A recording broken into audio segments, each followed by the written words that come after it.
I'm Yeah. recording. Oh, you're inside. I don't think it's going to work. Okay. All right. So let's go ahead and get started. The recording's on. Good morning, everyone, and thank you for joining us again. We have two very special guests with us today. Amy Waterhouse, who has over 20 years experience as a guidance counselor at Winnicott High School, is with us, and Laura Wheeler, who is the counselor at Lincoln Ackerman, is also with us. Thank you to both of you for joining us this morning. We're going to ask, they're here really to talk about how they've been supporting students' social emotional needs and what strategies have been helpful during this time of remote learning, and we really appreciate both of you being here. Let me just mention before we start sort of the architecture of our call this morning. We generally make some opening comments about things that are in the works or that are going on right now. This morning will be the same. And then we use the Q&A function to take questions. So I have a few comments. Dr. Hobbs, Dr. Arkelian, and Mr. Ferraro have some comments, and then we're going to turn it over to our guests, and then I'll moderate questions that you may have for any of us using the Q&A function. So let me say first that we sort of hinted at this last week. This will be the last of these online forums until mid-June. We've decided that we're going to come back and talk with you as the return to school group does their work. And we will have some preliminary recommendations by then. And so we want to come back and really focus on that. And we know that the next few weeks are going to be tied up with some of the things that we're going to talk about here this morning: graduation and end of the year events, materials drop off and pickup, report cards, all those kinds of things. So we're going to take a pause, and we'll be back in mid-June to really focus in on what does a return to school look like. So let me mention a couple of things this morning and then turn it over to my colleagues. So first of all, for people who are affiliated with the high school, Mr. McGowan and I sent a letter out yesterday really outlining graduation and some other end of the year activities. The high school has done a terrific job of both trying to really make sure that our class of 2020 is honored appropriately in this very difficult time, and that we stay within the parameters that we need to work within to make sure we keep people safe. That's a difficult road to walk right now, and they and our K-8 principals are doing a really great job at doing that. I hear from the K-8 principals as I meet individually with them each week, and the plans that they're coming up with and either have announced or are about to announce are really, really terrific, and I applaud all of them for that work. Principals will be publishing, some of them have already started to roll out some very tricky plans around material drop off and pickup. That's a really difficult thing to do, again, within those parameters. And I just want to lay out a couple of the parameters that you're going to hear from us over and over and over and over again over the next few weeks. So as we do those things, materials drop off, pickup, as we pick up caps and gowns at the high school, as we have these graduation ceremonies, we're insisting upon some of the very, what we think are givens in terms of what we expect from people in terms of keeping people safe. So we're expecting to see masks, or we're not going to be able to let people, take part in those things or come and get those things. We're expecting social distancing. It could very well be, and we've had conversations with the principals this week, and this is whether it's staff picking up materials or whether it's students picking up materials or dropping off materials, that there could be some questionnaires around making sure that people can answer some things about, have you been feeling well, and those kinds of things, because our ultimate goal here is to make sure that we keep people safe while having these different events and activities. So you're going to hear those questions and those things a lot from us. over the coming weeks, and please work with us to make sure that we can keep ourselves safe, our staff members safe, and all of you safe as we do these end of the year activities. So with that, I'm going to turn it over to Dr. Hobbs, and then Dr. Achillian, and then Mr. Ferraro, and then get to our guests. Sure, thanks. I'll keep it brief this week. I just want to update a couple of things. First of all, our general logistics, end of the year kind of things.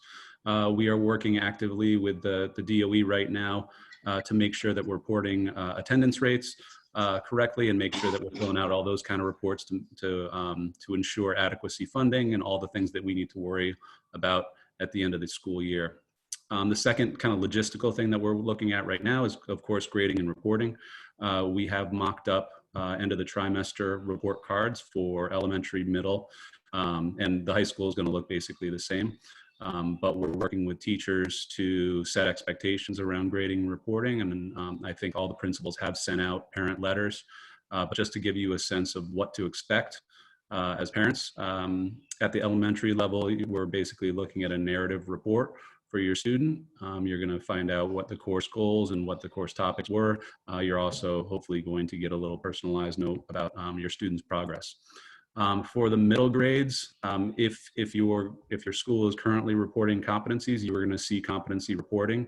However, you might see more NAs not assessed than normal, just because of the alterations in curriculum that we've had to make. And then, of course, if you are in a middle school that's reporting traditionally, you will see a traditional grade there.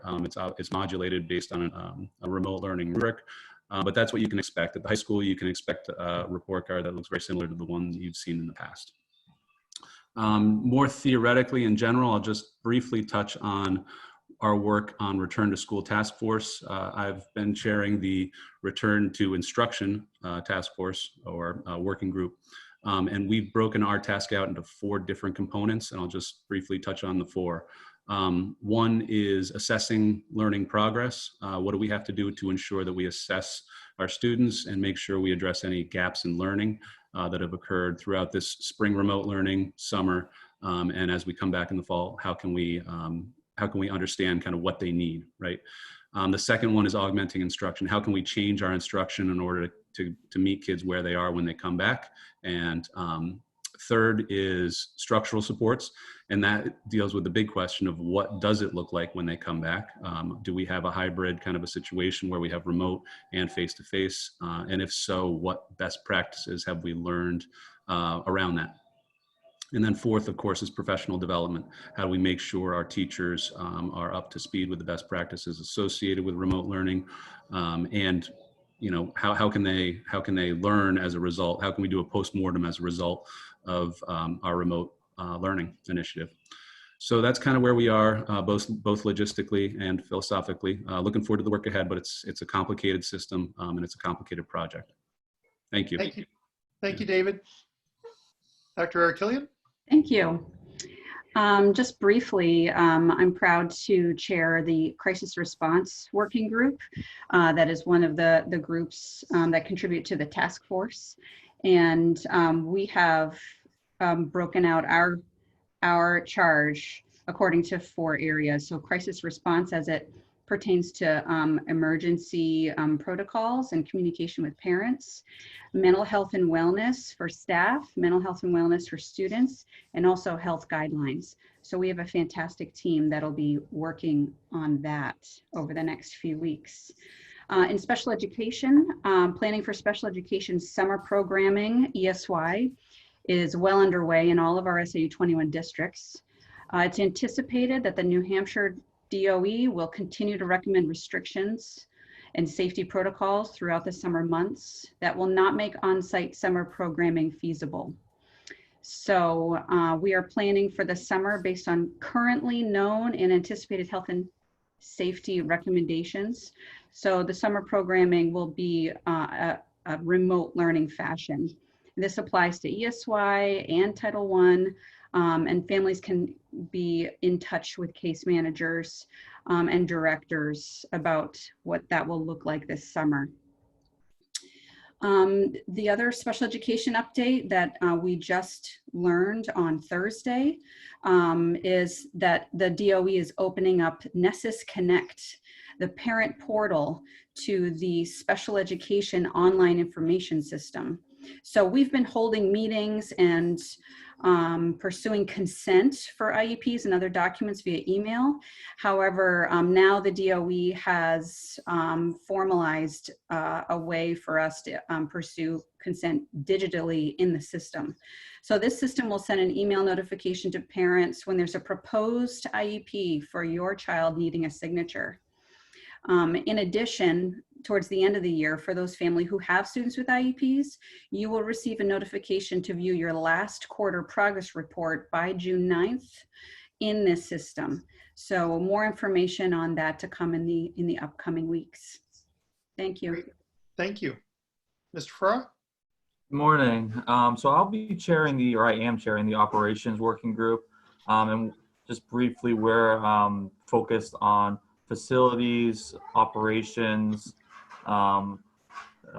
transportation, and athletics. And we'll be developing a list of recommendations and action plans for reopening in the fall.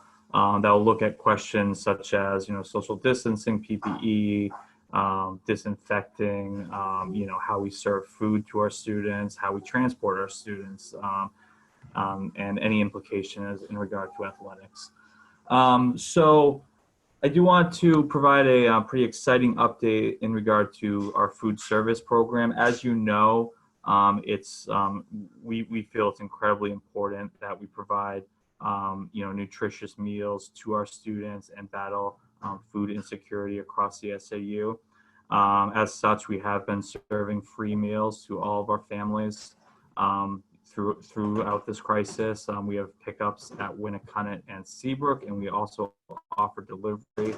And we just have an amazing group of school nutrition staff members, our directors. Dr. Eric Haley has been working very closely with them, as well as some social workers and educational associates that have just been making this program an incredible success. So we are serving over 300 students currently per day, 7 days a week. And we do, as we had discussed, we did receive approval from the Joint School Board to continue that program through the summer. And we were waiting on a few waivers. So there are USD requirements in how we serve meals. And I'm happy to announce that we did receive those waivers to continue the program in its current form through the summer. So, just so you know, those waivers include congregate meals. So, previously we would have had to have all of our students in a defined space and eat a meal like in the cafeteria. Well, they've waived that requirement. They've waived the requirement for certain meal times, as well as the ability to provide bag lunches as opposed to a hot meal in person. So this is great news. I mean, we were expecting to receive those waivers, but that has been formalized, and we are set to continue food service for all of our families and all of our students through the summer with no gap in service. I do want to note this is for everyone, regardless of financial need. We know this is difficult for our families, this current environment, whether it's working from home while you're assisting your children with schooling and just trying to get through this very difficult situation. So we encourage all of our families to participate in this meal program. Information is on our website, sau21.org, as well as all of our individual school websites. And lastly, I would be remiss if I did not thank the community again for their incredible support. We had originally been inundated with people asking how they could help with this program. So we had set up a GoFundMe campaign, which has raised over $10,000, which is really a testament to what an amazing community that we have and the level of support. So thank you to the community. That's going to really help bridge the cost gap to continue this program. So thank you. Thanks, Matt. And also to our school boards who had made a commitment a number of weeks ago that even before we knew of those waivers, that we were going to run this program and they were going to support that financially. And that made our lives a lot easier in terms of planning for that, and also allowed us to go out and begin to make, put pieces in place to make sure that programming continued right after June 4th. People have mentioned real quickly here the return to school. The other two chairs of those working groups are Jason Saltmarsh, our technology director at Winnicott High School, and Donna Couture, our ELO coordinator at the high school. And when we come back in June and talk more specifically about what is actually happening out of those groups, you'll hear from them as well. I think I've been blown away in a week at the work that's been done by these various working groups and by some of the people here and some of the people who I see in the audience today who I know are part of those efforts. It is a tremendous undertaking across our districts to try to plan for what this may need to look like for us to return in September. So with that, I want to again welcome Amy Waterhouse and Laura Wheeler, who are with us today. We're thrilled to have you. So I don't know who wants to go first, and so maybe I'll leave that to the two of you. I'm happy to, if you'd like. Yes. Thanks, Laura. So, yeah, my name is Laura Wheeler. I'm the school counselor at Lincoln Ackerman School, and certainly now more than ever is vital to be supporting the social and emotional needs of our students. So it's been an undertaking for sure, but I think that given the circumstances, things have gone pretty well. I think when we think about how school counselors really support students and teachers throughout COVID-19 or throughout remote learning, three things really come to mind for me: collaboration, support, and connection. Those are kind of the three big categories that really jump out to us. And, collaboration is sort of at the foundation, where we're really building that network of communication in-house with administration, with the SAU, with parents, with teachers, and just making sure that that network of communication is strong so that we are aware of student needs as they arise. And then offering support, it's actually been a lot of fun to create some different ways to connect with kiddos. I've worked with our behavior specialist, Meg Murphy, and our school psychologist, Michelle Gordy, and we've created lunch groups and virtual field trips and, weekly opportunities for students, but also we attend team meetings with our teachers, and we try to stay on top of what our students and staff need and how we can support students. So the same as we would go into a classroom if we were in the building and say, how can I help? We're still able to do that. We just find ways to do that virtually. And then lastly, connection. I think connection is huge. How can we connect our kids to each other? This can be a really socially isolating time for families and for students. So I think that importance of connection is amplified right now and so important. And we can play a key role in making sure that connection happens. So connection with students and their peers, connections with students and their teachers, and connections for parents and the school community so that they know that they can reach out if they need support. Any other questions? Well, we'll get to some questions we'll have some questions come up in the okay, sounds good. So thank you for that. I've just heard the most wonderful things about from parents, staff members, about the work of about your work and some of the people who you mentioned at LAS. So thank you so much for that. My pleasure. Thank you. Amy, welcome. Thanks for having me. Well, the first thing I thought of, as I said, if someone had asked me in February to be on a Zoom call, first of all, I wouldn't even have known what a Zoom call was at all. But now I think this is our new normal. So when we speak about what school counselors are doing to support families and students and hardworking teachers, I think of it like a Zoom call. We're adjusting, we're adapting, so our students can be supported and successful and still learn. Whereas our normal roles as a high school counselor, we work really hard with the incoming students so they form a connection to Winnacunnet, have them be part of our community, then watching them grow into these responsible decision makers that set goals and respect diversity. And finally, our seniors being able to celebrate and communicate a graduation plan. Today, I really see our primary goal is to support our students and families with remote learning during the pandemic and all the educational and social emotional implications of the coronavirus. So when thinking about things that we're doing, I thought our administration and SAU is working tirelessly, and the teachers and staff to recognize our seniors.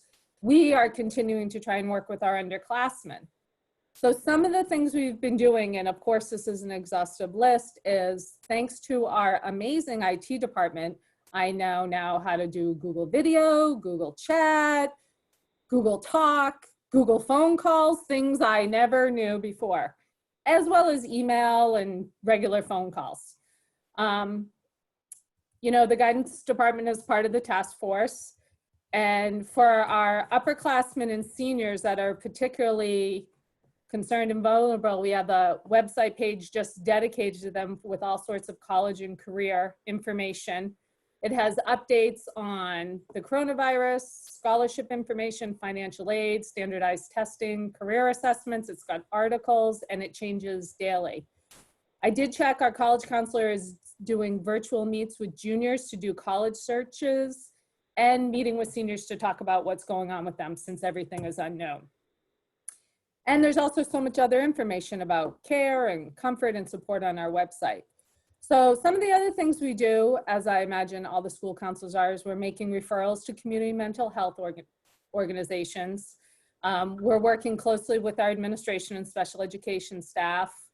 We get in touch with law enforcement if we need to, if we're worried about students. We're attending individual meetings and special education meetings while still trying to work on scheduling for next year and checking grades and attendance because we're still planning. So then thinking about some tips for families, because this is so unprecedented, you have to know that this is just a really unique time, and it's really acceptable to feel any way you want to feel.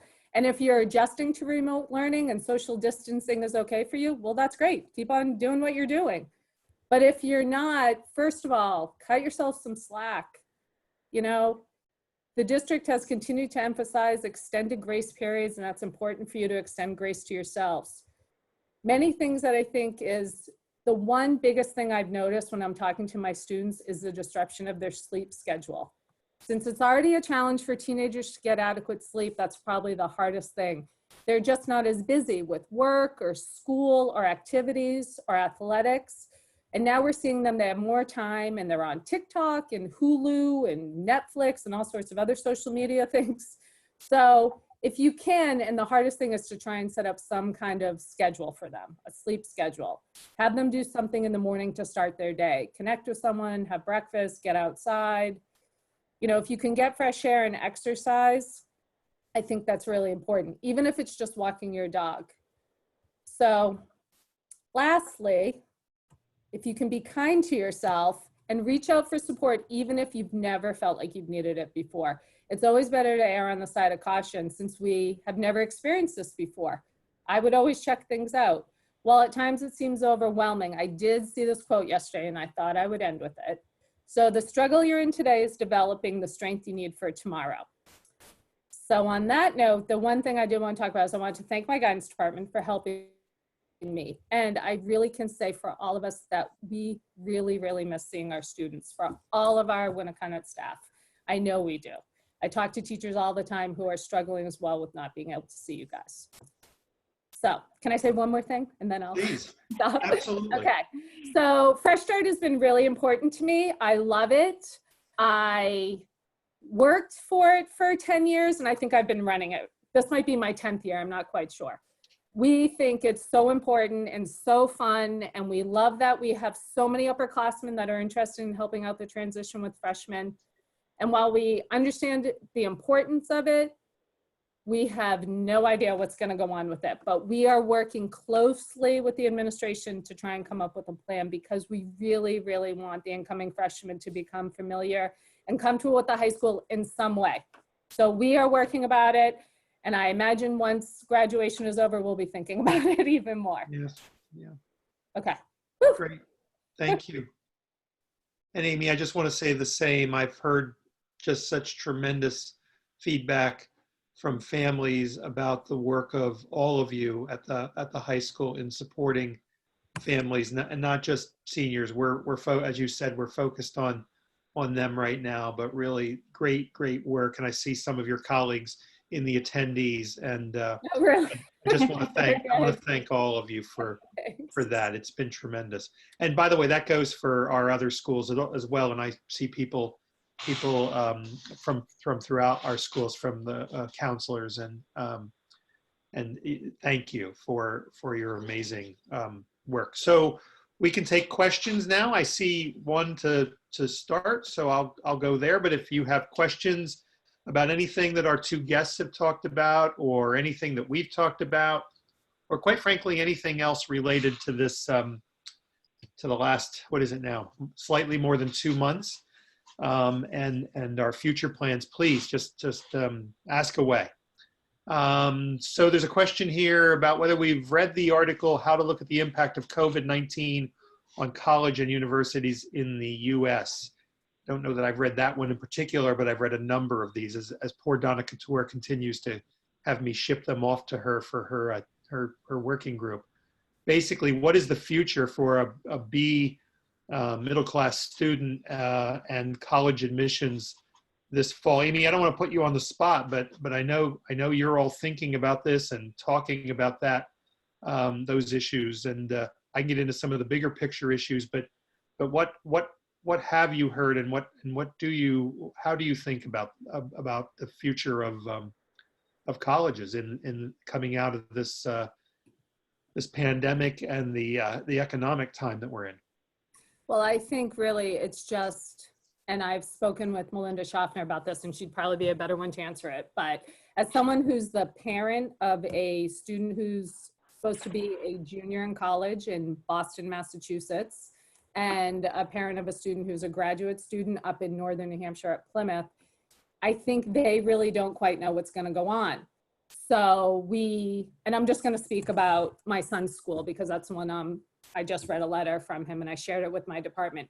They are trying to come up with 3 different options for return to school. You know, full being there, partially being there, partially online, keeping them apart, or online. I think what's really hard is, for a lot of kids, this could be an opportunity, because I think colleges are going to be much more flexible. On another note, I think it's really hard to say. I think for students who are B students from the middle class, that quite frankly is a lot of people, is to make sure you meet with our college counselor. She's meeting with all the juniors now, remotely do that. Make sure you can do some virtual tours of schools, and don't limit your list, and keep your options open. I think some kids have really thought about changing their plans because, well, frankly, I'm going to speak of finances. Why would you ever want to remotely face? I mean, so I don't know what the implications are, but I think doing your research, making sure you talk to people who know what's going on, and reaching out to the colleges. They have been great. This is a great time to meet with them, because they virtually want to meet with you. It could really make a difference for a student that has actually talked to the admission counselor in person. Does that make sense? That's great. That's great advice. The piece that I've forwarded on to Donna and some of the things I've been reading, there's a watchdog group that sort of looks at the financial health of colleges. And of course, we know that for a number of years now, there have been some colleges that have really been on the edge financially. And this watchdog group, the piece I read, said that many of those won't survive. There were 2 sort of fairly local that were mentioned, and one of them's actually located in the district that I used to work in Brookline. It's Pine Manor. And this week it was announced that Boston College has taken over Pine Manor. Pine Manor is gone. It is now part of Boston College. And that's a direct result of them being in financial trouble and then this coming upon them, and it signaled the end. The one in that article, of course, that's a little closer was, I just lost it, in Colby Sawyer, which was mentioned in that article as having struggled over the last number of years. There are going to be some of those pieces of fallout of this as well, and that we're going to see. And so we don't know exactly what that looks like. Someone said to me recently, and this sounds sort of funny, but it's not in the end, that if there's no college football in the fall, some major universities that have thought they were financially healthy may find that, given the amount of that revenue that they depend on, that they're not as healthy as they thought.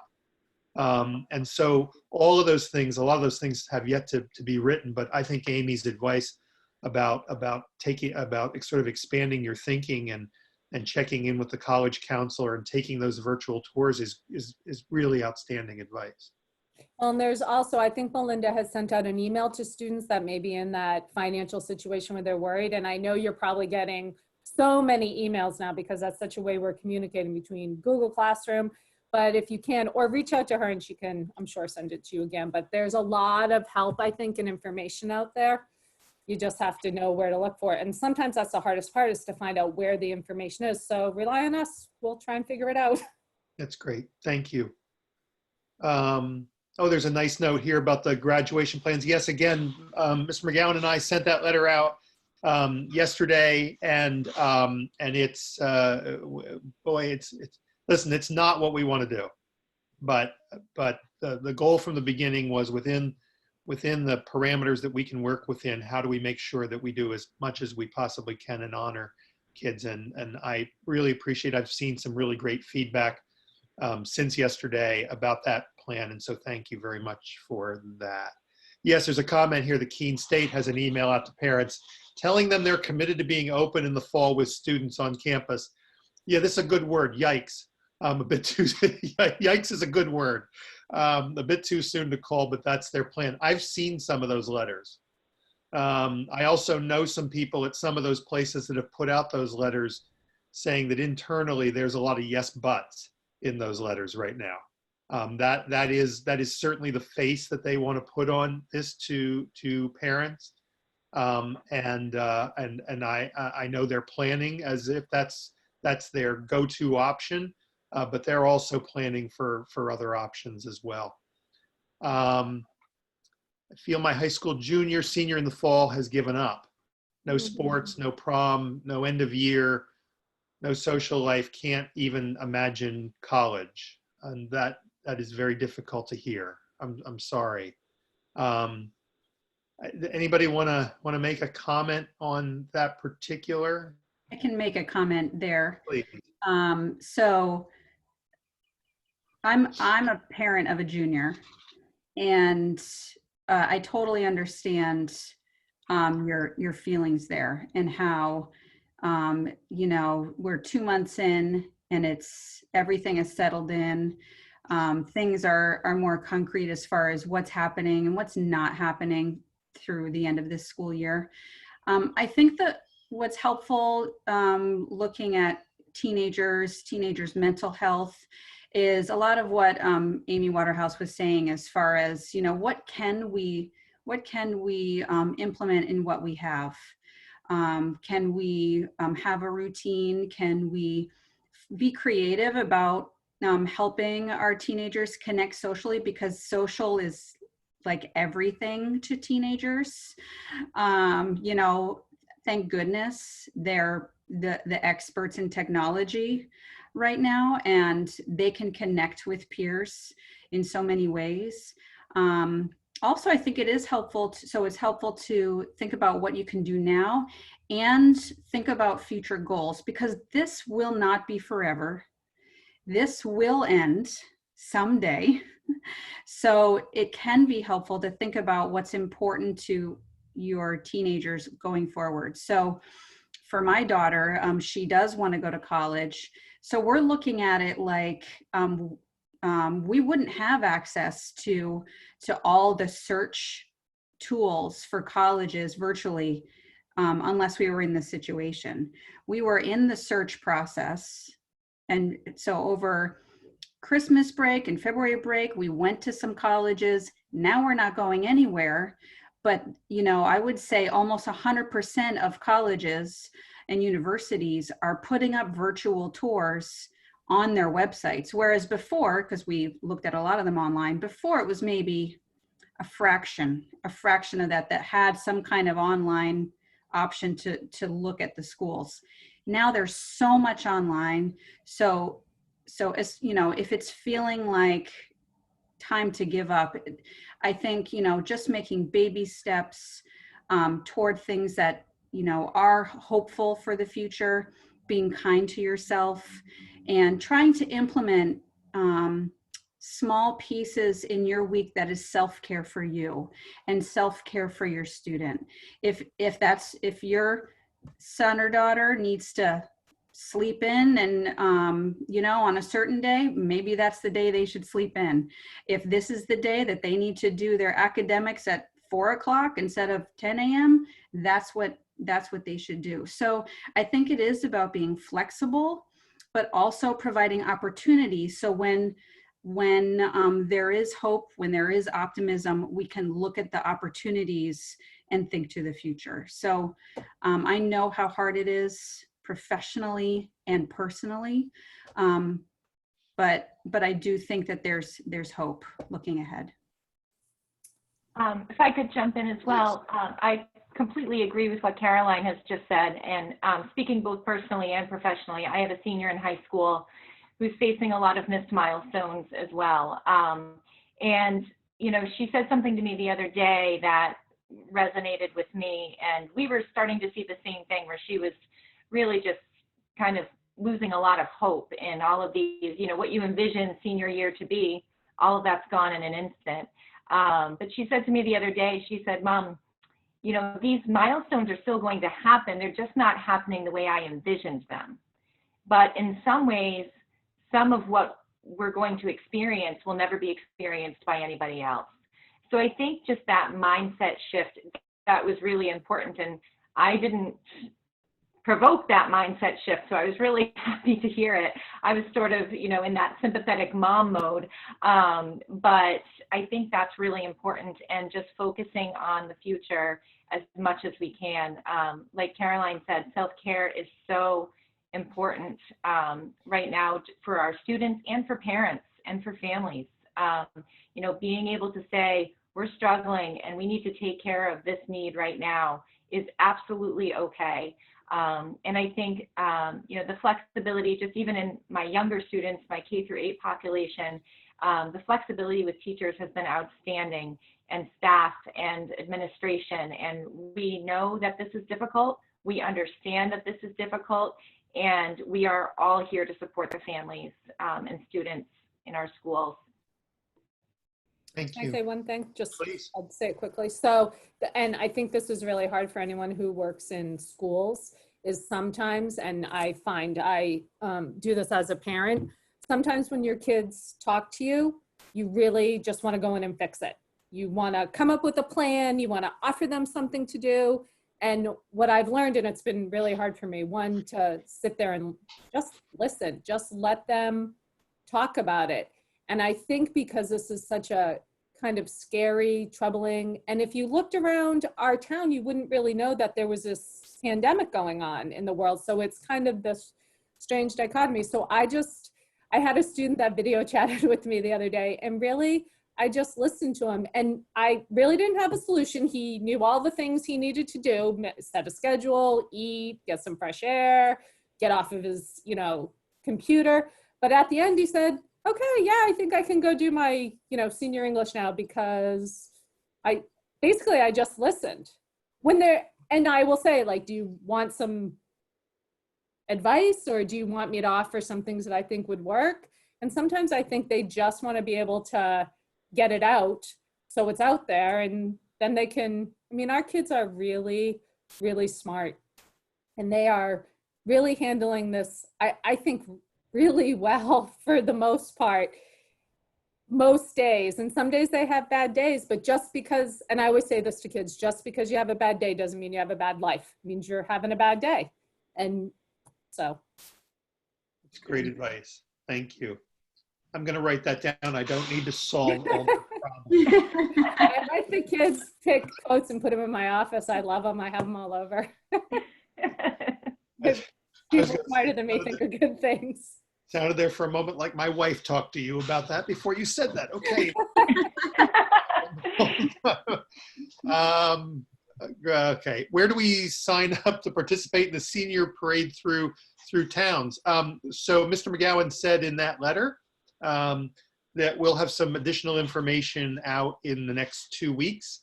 That's going to be, it's a complicated, for our districts, it's a complicated endeavor, more than it is in a single town, because we have to work with police departments in a number of towns to make sure we create the route and don't clog up their traffic and all of those kinds of things. So the next 2 weeks, there'll be something out, some more detail about that. And Mr. McGowan will be in touch. What do you do for a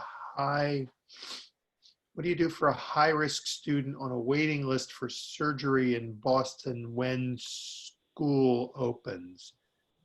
PPE. I don't completely understand the question. So let me say this about when school opens. So, and this may not be what you're asking, I'm sorry, but PPE and the need for it for when school opens is one of our major undertakings in that operation group, and what that looks like and where we would get that PPE from. We're in discussions with the commissioner about that. And whether we'll have that from the state level to open schools, those kinds of things. In terms of on waiting list for surgery in Boston, I think the answer, I can't answer in terms of the hospital itself and their protocols and what PPE they might have in place. That'd be a conversation that I would have with them. And if I am totally missing your question, let us know, or if somebody else is interpreting it differently than how I answered it, please jump in. I might have an idea. I don't know if I'm answering the question either, but it sounds like the concern might be, how do I protect my child if the child is going to Boston for a surgery and they might be a high risk for infection? How would I keep my child safe? And what PPE would be provided or needed at the start of school? You're getting a thumbs up that that's the question. Okay. Oh, good. Okay. So I would also encourage that parent to reach out to their child's school and keep them in the loop of when that surgery might be taking place. And the school nurses can also be a really good resource with regards to individual needs for your child. If your child has a medical need or is a high risk in any way, then that's really important that we would be able to know that and work with you and make sure that your safety is, all of our students' safety is a priority throughout COVID-19. And as we return to school and look at what structures will be in place for that. So that would definitely be something to stay in communication with your school, especially your school nurse, about. Laura, thank you for that. One of the things that we don't talk a lot about here is that we know we have students and we know we have staff members that fall into these high risk categories. And one of the really major conversations for us in the Return to School initiative is about them. And how do we make sure that they're safe and the right kinds of things are put in place? Or if they can't come into the school building, how do we accommodate them? So a lot more to come from us on that. Yes, I actually read about the reverse parade. I haven't seen plans but I know Mr. McGowan is on the phone call this morning, and from what we end up publishing this week that he gets some very good ideas from these phone calls. So thank you for this. There's an idea here about a reverse parade for high school teachers and staff. And I haven't heard that conversation at the high school or in our other districts, but I will certainly pass it on. We have a number of other principals who are on the call here as well. So thank you for that comment. So I'll pause here. Thank you for talking about social and mental impact for families, special education teacher, thinking about the frequency of how often I see students and what they are passing into teachers. Everyone is doing their best. Thank you for that. Yes, great comment. So I'll pause here and see if there are other questions or comments for any of us, our guests. And if there aren't, I'm going to let you all go to do some self-care out on this beautiful day.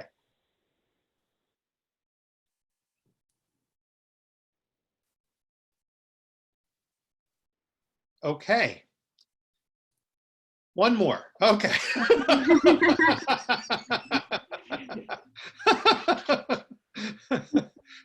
Oh, I love this feature.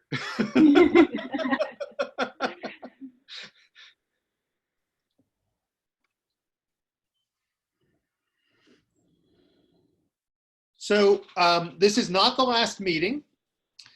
This is the last meeting for a while. So what we've said is we're about to enter that phase of end of the year and graduations and end of the year celebrations, material drop off and pickup, those kinds of things. And we want, oh, I see this other question that I do want to give Dr. Arkelian a chance to answer. But on this, so we we're in that return to school task force and working groups, and so we're going to come back in a number of weeks. I'm guessing right now it'll be sometime around June 13th for these, and we will be talking then about return to school. It'll be focused on that. They don't know it yet, but I would guess when we come back, our first guests will be the people here who are chairing those working groups, potentially some of our school board members, particularly those on the task force, and the other members of our the other chairs, Donna and Jason. And so we want to really take your questions then on return to school, because I know how this works. We'll get through the end of the year, materials drop off, pick up, graduations end of the year, and people will turn their attention to ESY, and others will turn their attention to, so what are we doing in September? And we want to be able to answer those questions, or at least be able to pose the questions for you. And so we'll come back at that point, and we'll actually do a phone call so that you know when we're coming back with those. But this is not the end of these. We made a commitment to be in communication with our communities throughout this, and we're going to honor that commitment. So Dr. Arkelian, I see a couple of questions, comments in here about our teachers, and I know we had Raymond Pillsbury on a few weeks ago to talk about the kinds of things that we're doing to support staff, but I know from our briefings of school boards this week that that's an area you'd like to talk about. I'd be happy to. Yes, when Raymond Pillsbury was on, he did a great job and focused on how we need to talk to each other. Just like Amy Waterhouse laid out a perfect example. You know, it shows that, you know, if you just take the time to explain your experience to someone, that alone can just elevate your mood. And even when there are no solutions, you're not looking for advice, but sharing that is huge for people, whether you're an adult or a kid or anyone.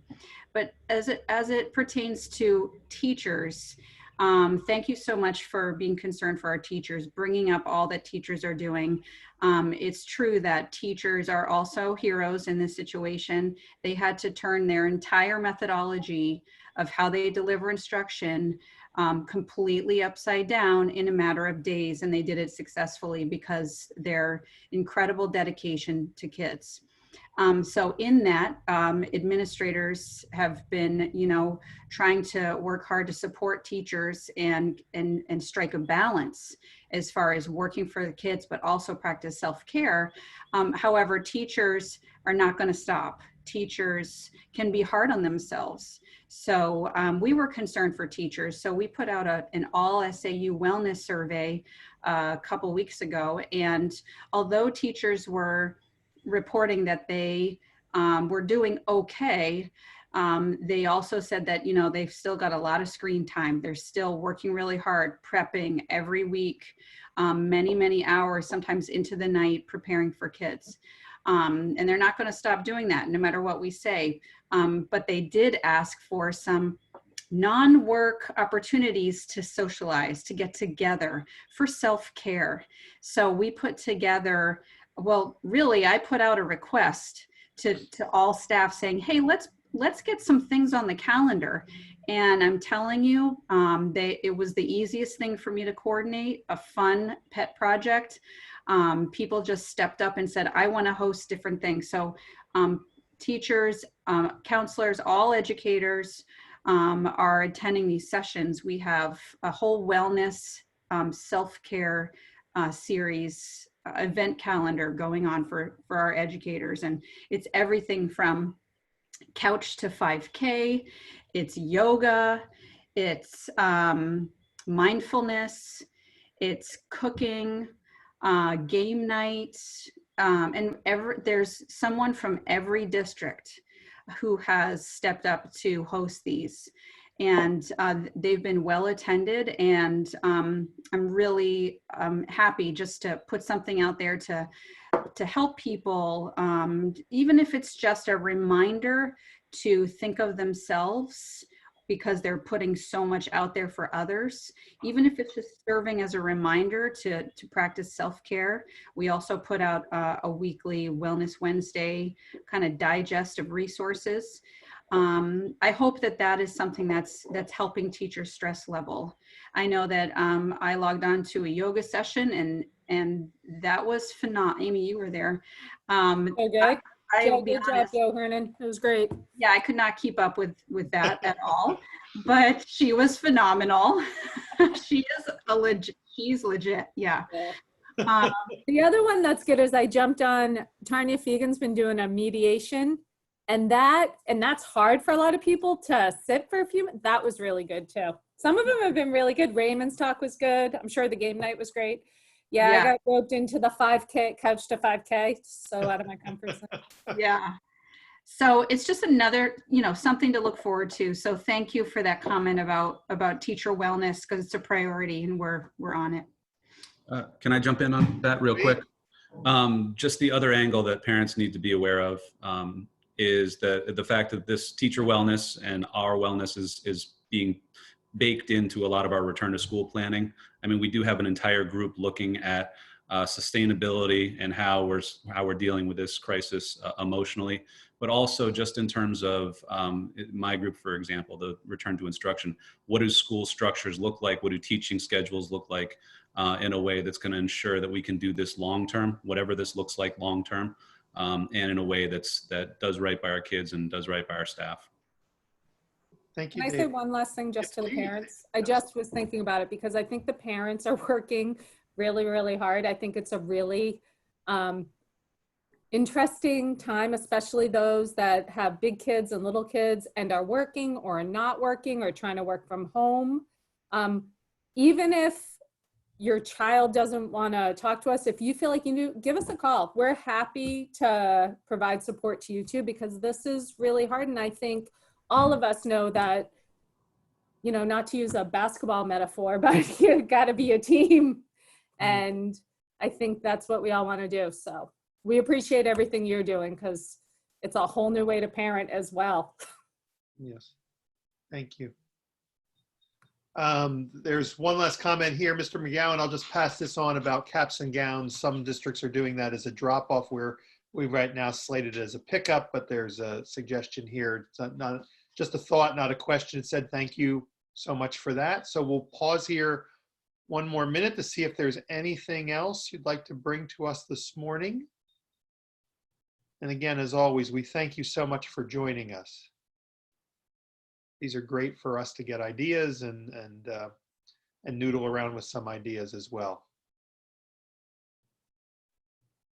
Diana says the Decisions program has an everyday outside challenge. Join us. Wow. That's awesome. All right. Great. Outside, Dr. Hobbs. That sounds great, huh? I'm on my way. Three kids every day.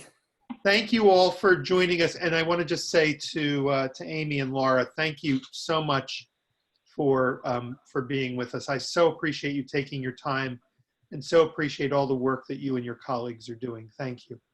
Thank you for having me. It was great. You're Thank welcome. you for being here. So watch for an announcement and a phone call about when we'll be back to talk about return to school. And if you have any questions over the next few weeks about graduation, end of the year, your 8th grade ceremonies, materials drop off, pickup, you can certainly contact your building principals through their email, or if you can't get answers to those things, contact one of the 4 of us. And we will make sure that you get answers. We want these last few weeks to be as successful for all of our students, but in particular, as I said a number of weeks back, our 8th graders, our seniors, and the one group who I mentioned a number of weeks back in a call, our retirees, and over the next number of weeks. And if you have any questions about any of that, please email us and we'll get back to you. And thank you so much again for joining us. Take care.